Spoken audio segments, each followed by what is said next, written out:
I've actually known Gilad for 30 years now and was excited to see some of the early Twitter clustering work that even today you wouldn't actually see in most companies. We'll explore what embeddings really mean, why is this important for entrepreneurs and not just a kind of a byproduct or something that people don't need to know, and why you don't actually need to build a foundation model to be an AI company, but you also don't do a GPT wrapper and call yourself this new AI tech company.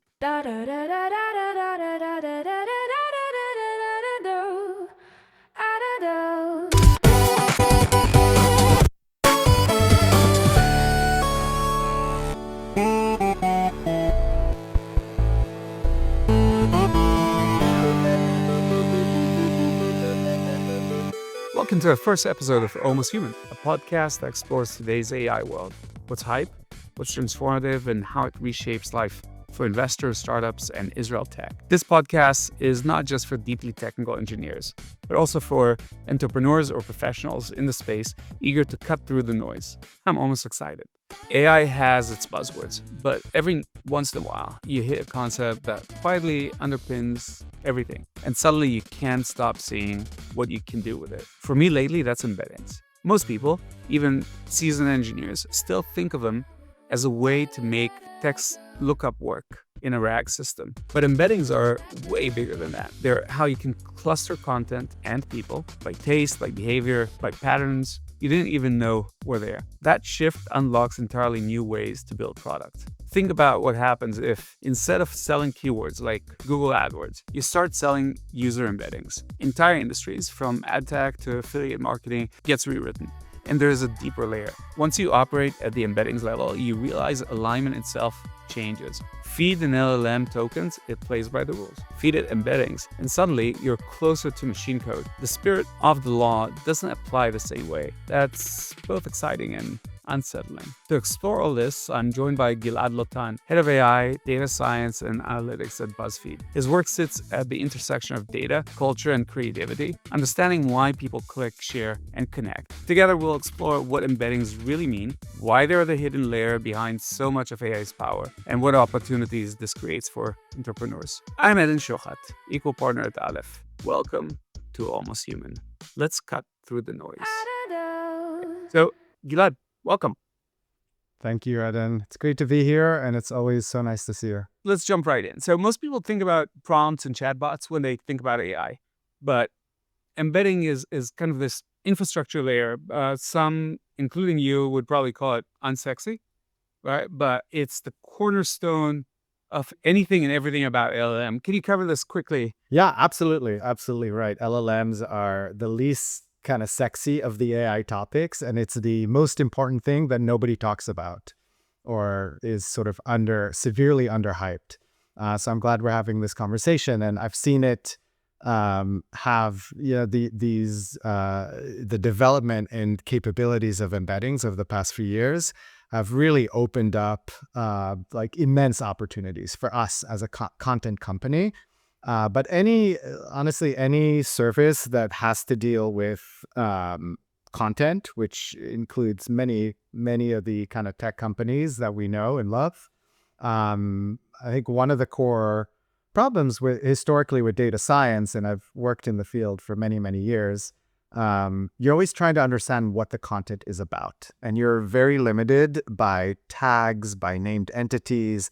We used to use like TF-IDF, where we try to count the words and normalize and see sort of the frequency of appearance of words in this corpus versus other corpus. So there are all these NLP tricks that we learned that were very useful, but were super limiting in really understanding what a piece of text or what a string is about. And over the past 10 years, there have been all these like really incredible advances in our ability to extract semantic meaning from a string. And so now, rather than saying this text is in this category, we're classifying and saying this is about celebrity, this is about sports, this is about news.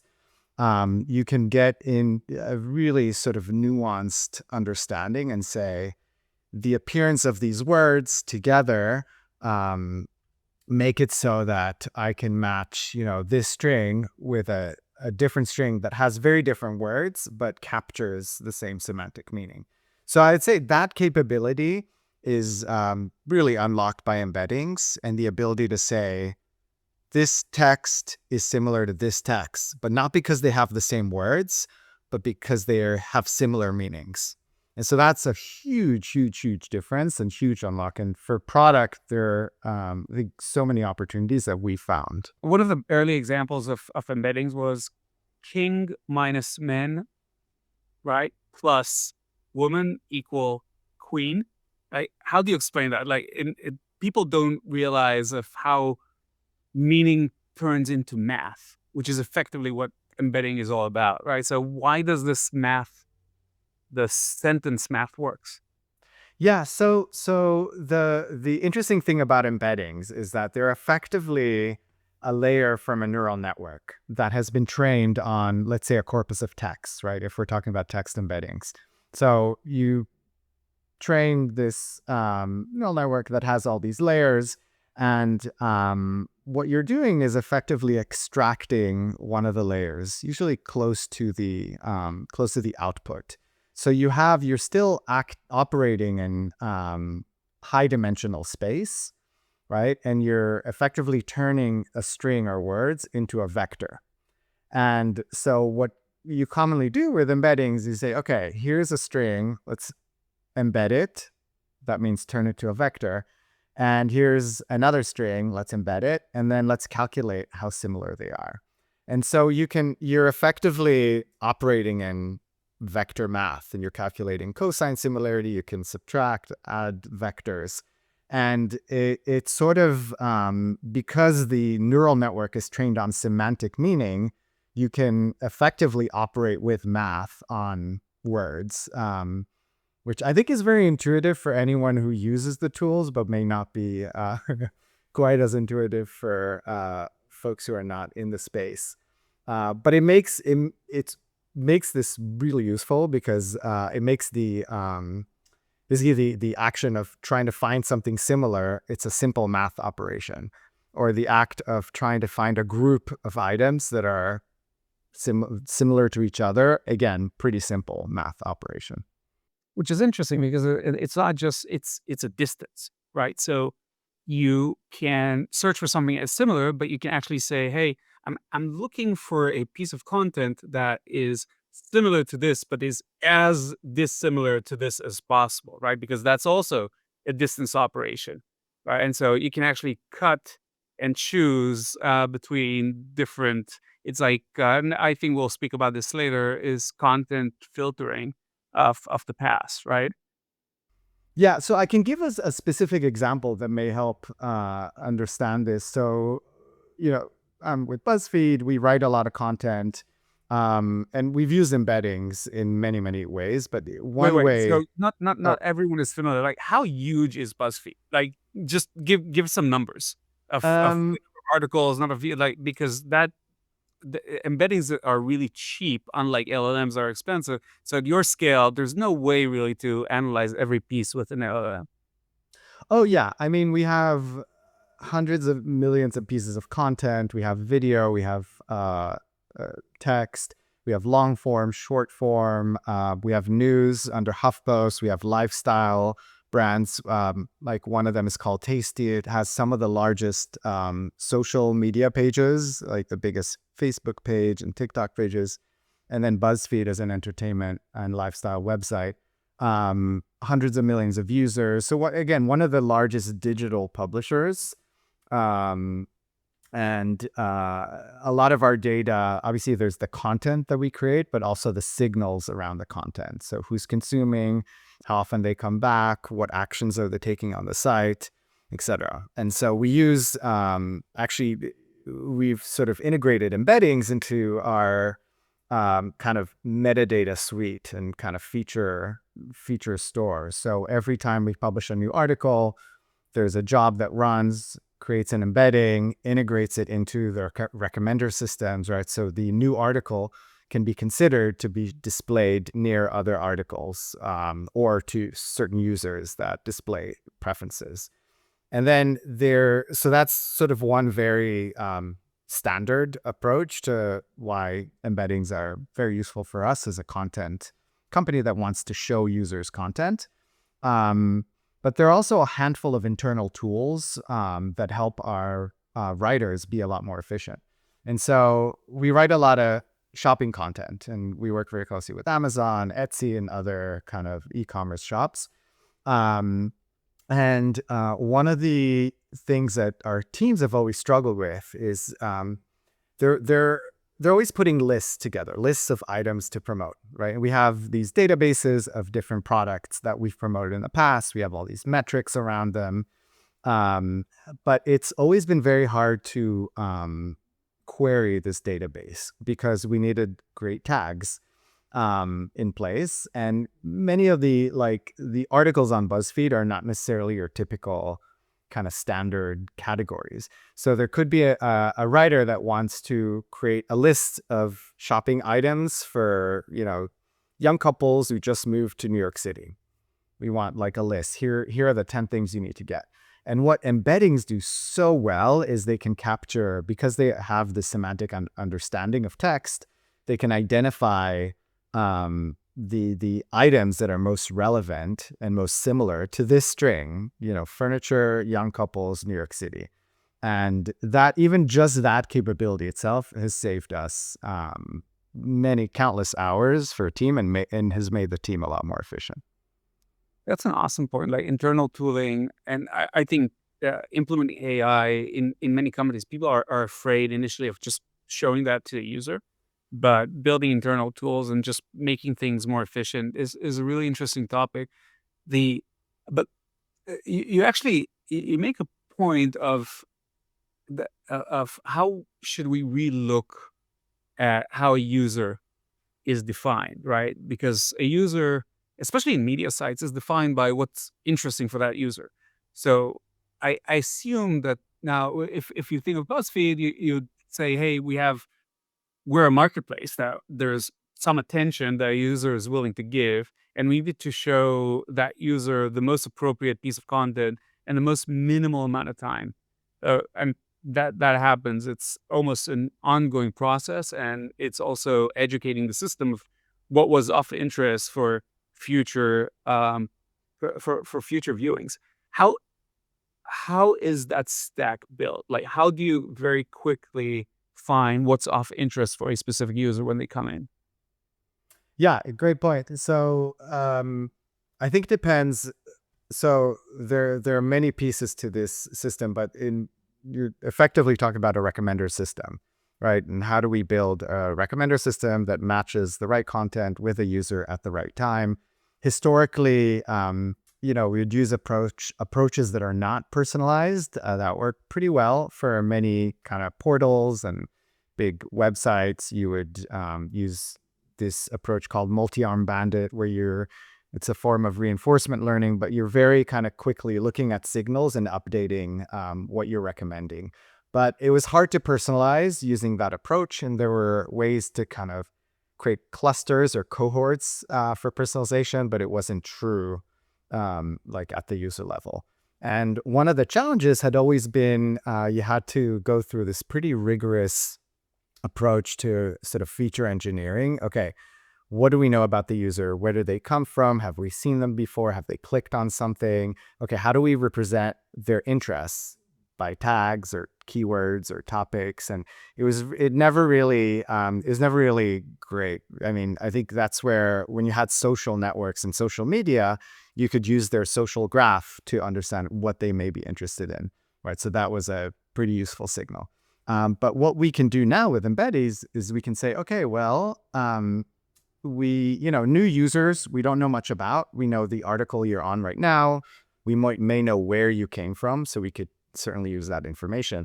But if we have any signal about a user, and usually we do, like they've seen our articles before, we could start to represent a user by using this math, by looking at the embeddings of the articles that they clicked on, or the articles they spent the most time on, or the articles they saved, right? Actions they took on articles. So you could start to use this vector representation of interests as a really convenient way to represent a user. And we've seen pretty meaningful improvements when we now make the matches between our content and a user that's represented using this approach. Well, the other big sort of matching marketplace obviously is AdWords, right? That's the most efficient business machine probably ever built to this date. And now 4,000 engineers at Google are trying to figure out like what's AdWords, like where's that going? And what you're saying about embeddings tied to a user is actually really interesting because media sites historically have not been the best monetizers because you didn't have the intent of the user.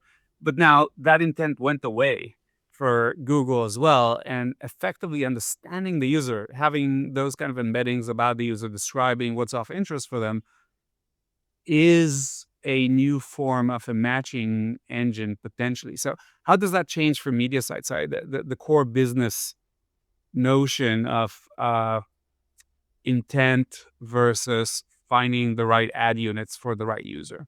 Yeah, I think the difference for media sites now is you could do a lot more with less signal.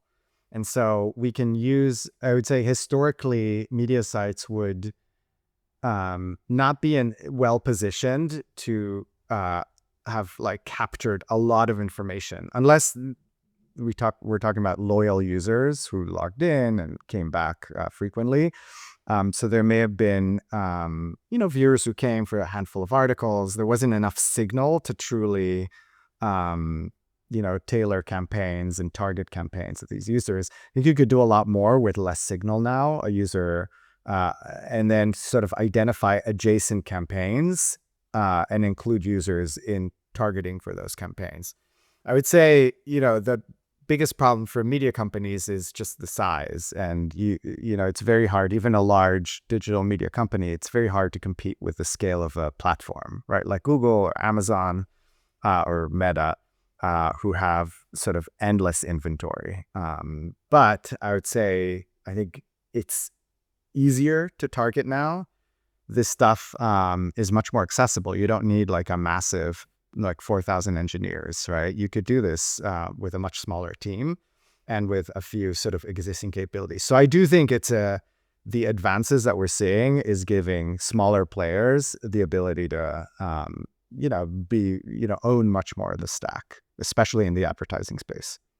It actually, you can imagine a world where the database about a user, describing the user, be it embeddings, be it something else, is actually distributed, right? It's not like centralized. Google obviously has the signal, which is, hey, you search for that. But for that matter, Meta has always historically had the database about people. So you could actually see different media companies collaborating because it's kind of a normalizer, right? Embeddings are embeddings are embeddings. The user is interested. I can actually collect more information of what's of interest for a specific user and what's and multiple users. So this can probably change the ad tech stack in more than one way. Yeah, and I think all the third-party providers and the advertising world has been changing pretty dramatically, especially since kind of Apple and it like added all the sort of all the changes to its mobile platform, right? Although Chrome was about to launch these changes, and then they kind of took a step back.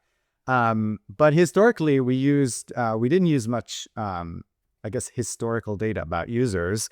You just needed to know that a cookie, of a page view is associated with a cookie that you've seen, that you have an email, and you can kind of cobble together a view of a user across websites. So you had all these third-party players be really critical to creating kind of targeting for ad campaigns. And I think there's a lot more that could be done within websites now, but also if publishers kind of band together.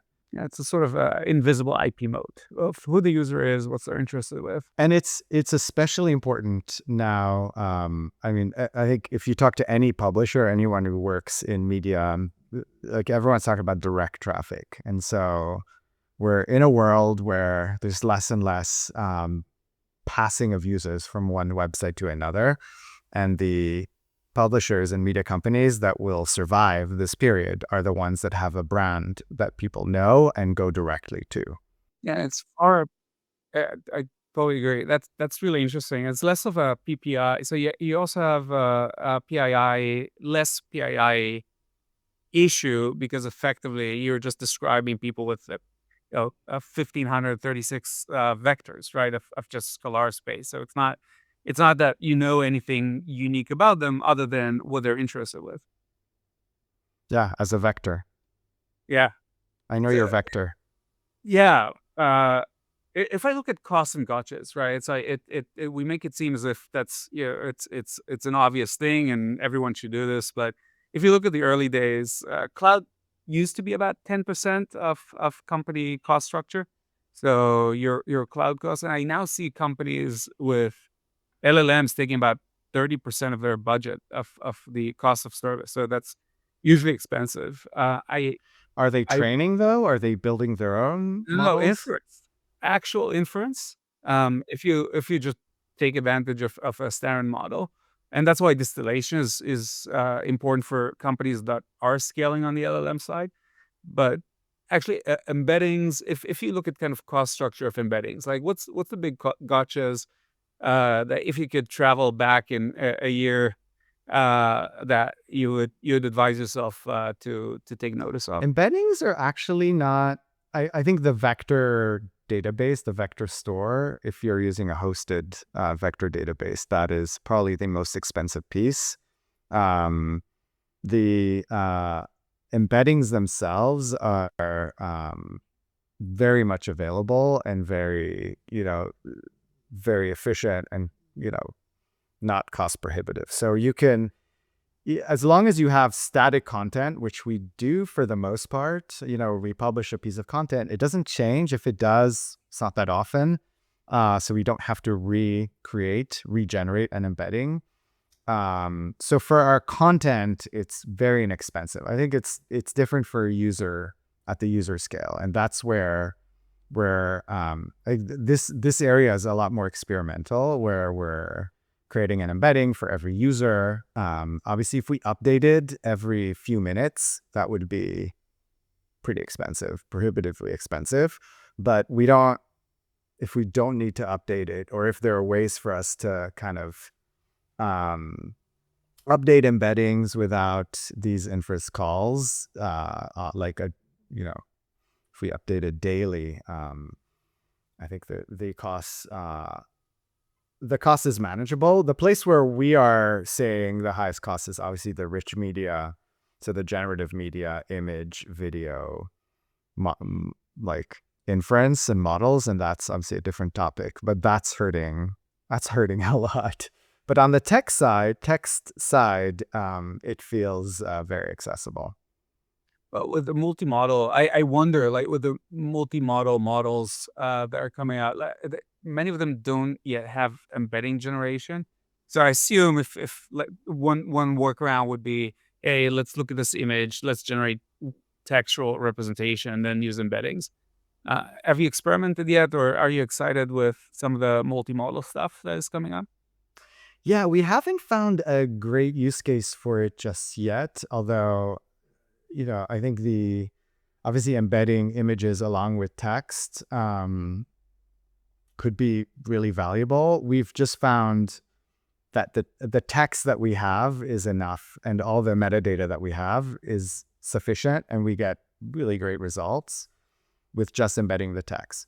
So we haven't yet included the images themselves as part of kind of the representation of a piece of content.